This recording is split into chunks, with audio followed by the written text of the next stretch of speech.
Grigory Rasputin.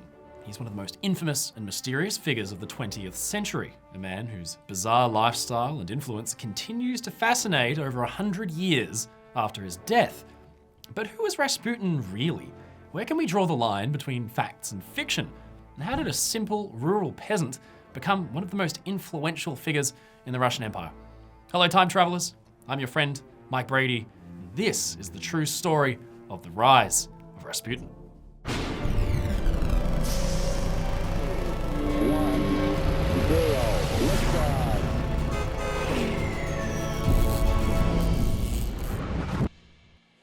It's January 1869, and in the small village of Pokrovskoye in the Ural Mountains, a baby has been born. He is named Grigory Yefimovich Rasputin. And in that tiny town located far from power, this little infant must have seemed destined for insignificance, not unlike those who'd come and gone before him. And yet, only a few decades later, that child would grow up to be a mystic, a self-styled holy man who would find himself in the court of the Russian Tsar, wielding power and influence unprecedented for a man of his station. Now, vicious rumors would spread around Russia and the world of this debauched holy man that seemed to have undermined the entire structure of Russian nobility, and this fearsome reputation would turn Rasputin into one of the most infamous men in history.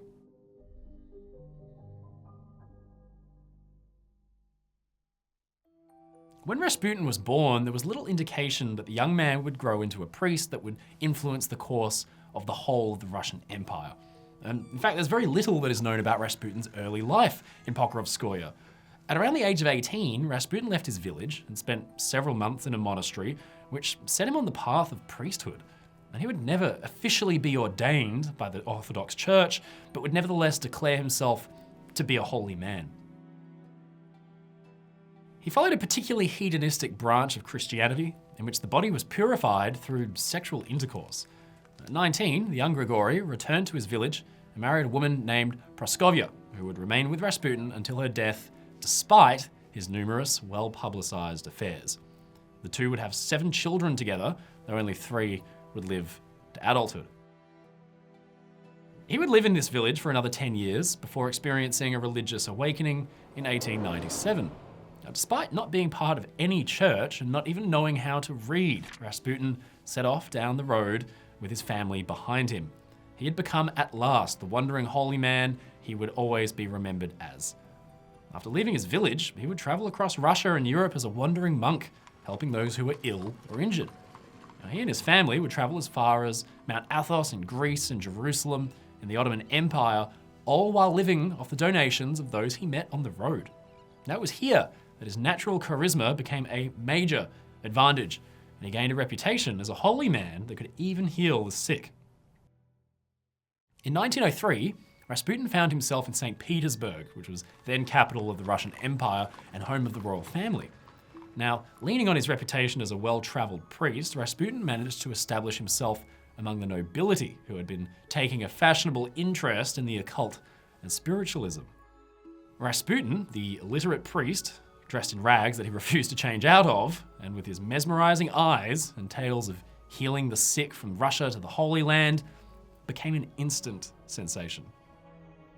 In October 1906, the Tsar made contact with Rasputin for the first time. He wrote in his diary that, "A few days ago I received a peasant from the Tobolsk district, Grigory Rasputin, who brought me an icon of Saint Simon. He made a remarkably strong impression both on Her Majesty and myself, so that instead of 5 minutes, our conversation went on for more than an hour." Rasputin had entered the royal court, and he would not be removed until his death more than a decade later. He was of particular interest to Empress Alexandra due to his supposed healing abilities. The young heir to the throne, Alexei, suffered from haemophilia, a disease that prevents blood from clotting in a way that it should. Any bleeding could be fatal, and agonizing bruises would appear across his body at the slightest damage. His life was often in severe danger, and there was little that doctors could do to help. Rasputin, however, appeared to have an almost saint-like ability to heal Alexei from his injuries. Or at least, that's how it seemed. Hypnotism, luck, and simply having a soothing presence may have assisted in stopping the prince's bleeding, but Rasputin himself confessed to his secretary that often, when he was healing, he he would simply mumble nonsense and pretend to make medicine out of whatever he had at hand. So how did Rasputin seemingly cure the ailing young Alexei? Well, historians believe that Rasputin was actually accidentally curing Alexei, not through the power of prayer, but by stopping the boy from being seen to by actual doctors. Now, the wonder drug for the time was aspirin, a side effect of which thins the blood. Rasputin was inadvertently stemming Alexei's bleeding by making sure that the doctors never got to administer him the drug. Now, though the Romanovs, the Tsar and his family, and Russian high society had been willing to entertain Rasputin as a curiosity, his relationships with the royal family would soon change forever. When Alexei was suffering from his injuries related to that illness, Rasputin would be summoned to the palace to pray and protect the boy, and he would always recover when the priest was nearby. Empress Alexandra came to regard Rasputin as essential, and the Tsar was unwilling to upset his wife by removing Rasputin from their circle. Soon, even the Tsar himself was drawn to Rasputin's influence, finding the priest's advice was giving him confidence and faith in his own ability to rule. So it was that this illiterate peasant from Siberia became a fixture of the Russian government. Now, Rasputin soon appeared to influence the government's decisions, with the Tsar going to him for advice on cabinet appointments and government policy. He was granted unprecedented access to the palace, developing a relationship with all members of the royal family, and even writing letters to the princesses. It's most likely that Rasputin's true influence extended only to religious practices and the care of the Tsar's children, but his seemingly unfettered access to the royal family made the public question his intent, and it became easy for Rasputin's enemies to craft stories about the extent of his reach. Rasputin also engaged in many affairs with women from all across the social spectrum. Now, the idea of this licentious priest having such influence over the Russian monarchy was appalling to the nobility, but the Tsar was determined not to let anybody disparage the priest. Critics of Rasputin found themselves removed from their positions of power or transferred away from St. Petersburg. Rasputin began accepting bribes and sexual favors from those who sought his blessing and influence, and he once boasted that the civil service, church, and government positions were all under his control. He would reach the zenith of his power during the First World War, when the Tsar left to command the army and Rasputin was left unsupervised in the capital. By 1916, Russia was coming apart at the seams. Its army was being defeated on the field, and its cities were crumbling under the weight of poverty in the working class and corruption among the aristocrats. Disloyalty among the army was growing, and one officer stated that it was not that they screamed or did anything violent, they simply marched into camp, shoulders hunched, heads down, and if they looked up as they passed, their faces with a vacant expression that is the beginning of insanity. The sheer incompetence of the Russian commanders was enough that discontent was spreading quickly among the lower ranks, and much of this hatred was directed towards Empress Alexandra and her alleged lover, Rasputin. Rumors of their affair are almost certainly just that, rumors. But Rasputin's presence began to symbolize all that was wrong with Imperial Russia, and the rumor mill got to work tarring the Empress with the same brush. In fact, the Empress had even stitched Rasputin a blouse embroidered with golden sunflowers, probably intended just as a gift for a friend, but many took it as a sign that they were actually having an affair. Now, his apparent promiscuity, whether true or not, had then become legend. His intense gaze was said to have a mesmerizing effect, and tales and myths surrounding his healing powers seemed to sway those he met into his influence. Rasputin began to seem like everything that was wrong with the decaying Russian Empire, rooted in old-fashioned superstition and leading a disgusting, decadent lifestyle while the peasants and workers suffered and toiled. The mood in the capital was tense, and Rasputin knew it.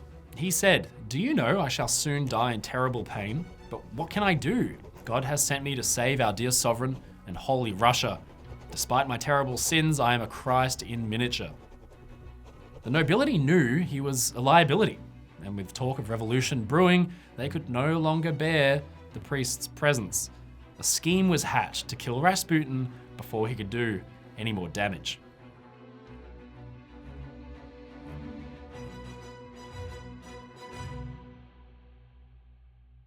Russian nobleman Felix Yusupov and his allies invited Rasputin to dinner on the 16th of December.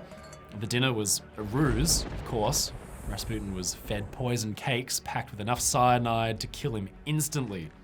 But the cake supposedly had no effect, and so Yusupov gave him poisoned wine instead.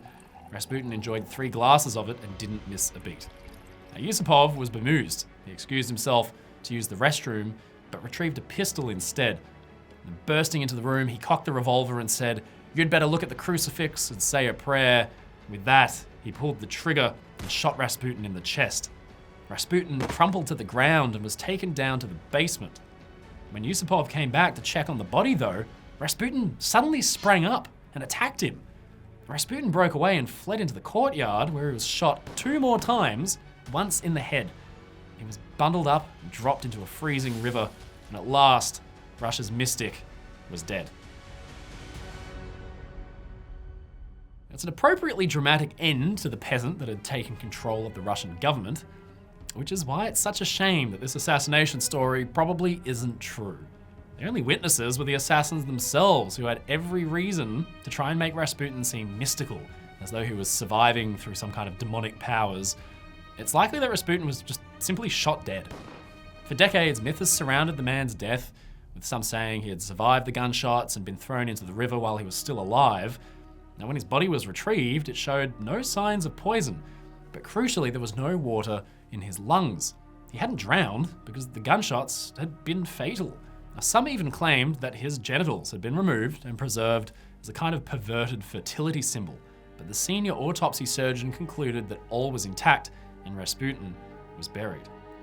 Now, with Rasputin's death, the reign of the mad priest was over, but another problem had arisen. Despite his affairs and corruption, Rasputin's unpopularity existed largely among the upper classes. Large portions of the peasant population were happy that one of their own could have risen so high as to advise the Tsar.